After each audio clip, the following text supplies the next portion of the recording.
उत्तर प्रदेश विधानसभा चुनाव 2027 का आगाज होते ही पूर्वांचल की सियासत गर्मा गई है। आजमगढ़ जनपद भी अब पूरी तरह चुनावी रंग में रंग चुका है। खासतौर पर निजामाबाद विधानसभा सीट, जहां से वरिष्ठ और वयोवृद्ध सपा नेता आलम बदी आजमी विधायक हैं। इस समय ये सीट चर्चा का केंद्र बनी हुई है। दरअसल सपा विधायक आलम बदी अपने जीवन के 90 से ज्यादा बसंत पार कर चुके हैं। इस वजह से भी कई दावेदार अपनी अपनी ताकत आजमा रहे हैं। इसी कड़ी में आजमगढ़ के लालगंज कटौली निवासी समाजवादी पार्टी के नेता वसीम अहमद ने भी निजामाबाद विधानसभा सीट पर अपनी मजबूत दावेदारी पेश कर दी है। राजनीतिक पृष्ठभूमि से आने वाले वसीम अहमद के पिता स्वर्गीय बद्र आलम खान समाजवादी पार्टी के पुराने और सम्मानित नेताओं में गिने जाते थे। क्षेत्र में उन्हें आलम खान के नाम से पहचान मिली हुई थी। वसीम अहमद का कहना है कि उनके परिवार का समाजवादी विचारधारा से जुड़ाव आज का नहीं बल्कि दशकों पुराना है। उन्होंने बताया कि साल 1977 से उनके घर को पार्टी कार्यालय के रूप में इस्तेमाल किया जाता रहा है और उनके पिता ने हर आंदोलन में बढ़ चढ़कर हिस्सा लिया।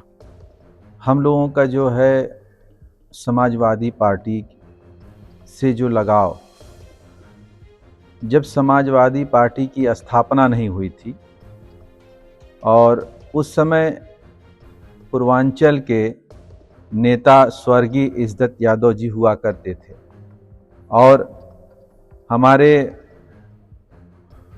पूर्व मंत्री हमारे चचा माननीय बलराम यादव जी, ये लोग जो है उस समय से हमारे पिताजी से संबंध ऐसे रहे कि उस समय से उनका 1977 में हमारे यहाँ जो है लालगंज में हमारा मकान पार्टी कार्यालय हुआ करता। इस दौरान मीडिया से बातचीत करते हुए सपा नेता वसीम अहमद ने कहा कि हम लोग शुरू से ही समाजवादी पार्टी से जुड़े रहे हैं। पिताजी ने नेताजी के साथ कदम से कदम मिलाकर काम किया। अब वही जिम्मेदारी हम निभा रहे हैं। पार्टी जो भी जिम्मेदारी देती है हम उसे पूरी ईमानदारी से निभाते हैं। वहीं वसीम अहमद ने मीडिया से बातचीत के दौरान रमजान के आखिरी रोजे और ईद के मौके पर सभी देशवासियों, खासकर निजामाबाद की जनता को बधाई दिया। साथ ही उन्होंने नवरात्रि के अवसर पर हिंदू समाज को भी शुभकामनाएं देते हुए भाईचारे और गंगा जमनी तहजीब को मजबूत करने की अपील की। उन्होंने कहा कि ईद और नवरात्रि दोनों त्यौहार साथ आए हैं। यह हमारी संस्कृति की खूबसूरती है। सभी लोग प्यार, मोहब्बत और अमन के साथ त्यौहार बनाएं। निजामाबाद की सीट पर दावेदारों की लंबी कतार को लेकर वसीम अहमद ने कहा कि पार्टी का फैसला ही सर्वोपरि होगा। उन्होंने भरोसा जताया कि अगर राष्ट्रीय अध्यक्ष उन्हें मौका देते हैं तो वो इस सीट पर ऐतिहासिक जीत दर्ज करेंगे।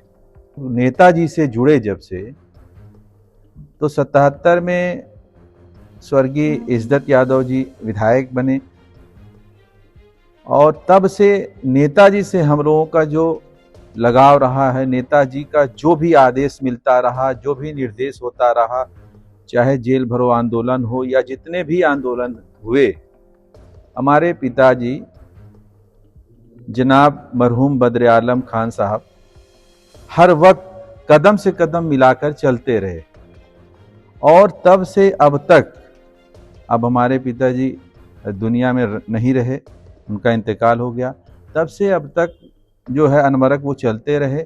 उसके बाद जो जिम्मेदारियां हमें मिली, हम चाहे वो साइकिल यात्रा हो, चाहे वो पीडीए का कार्यक्रम हो, चाहे SIR का हो, उससे पहले जो भी कार्यक्रम होता रहा हम लोग लगातार करते चले आ रहे हैं। तो भाई आज रमजान का आखिरी रोजा है और कल ईद का त्योहार है, तो क्या संदेश होगा? ईद के इस मुबारक मौके पर मैं सभी लोगों को, ख़ास तौर से निज़ामाबाद के सभी लोगों को ईद उल फित्र की मैं बहुत बहुत मुबारकबाद देना चाहूँगा और देश और प्रदेश के सभी लोगों को ईद की मुबारकबाद पेश करता हूँ। और साथ में हम सभी अपने हिंदू भाइयों को इस नवरात्र के शुभ अवसर पर, चूँकि इसमें नवरात्र भी स्टार्ट हो गया है, तो सभी हिंदू भाइयों को नवरात्र की मुबारकबाद देता हूँ। सभी लोग भाईचारा, प्यार मोहब्बत, अमन से ईद को मनाएं। निज़ामाबाद की सरजमी एक ऐसी ज़मीन है, वहाँ पर हमने अनवरत काम किया है। वहाँ की जनता की चाहत है कि वसीम अहमद को मिलना चाहिए टिकट। और मैं आपको ये बताना चाहता हूँ कि अगर राष्ट्रीय अध्यक्ष जी ने अवसर दिया, मौका मिला, तो इस जनपद नहीं पूरे प्रदेश की सबसे बड़ी लीड होगी। और रही बात आलम बदी चचा की, आलम बदी चचा हमारे वरिष्ठ नेता हैं, हमारे सीनियर नेता हैं और उनका कार्यकाल बहुत अच्छा रहा है। और रही बात विरोध की, तो विरोध विपक्ष के नेता विरोध का करना ही उनको, वो करेंगे ही। और लेकिन एक शानदार कार्यकाल उनका रहा है, इसमें कोई शक नहीं है। जो लोग विरोध करते हैं वो विपक्ष वाले करते हैं।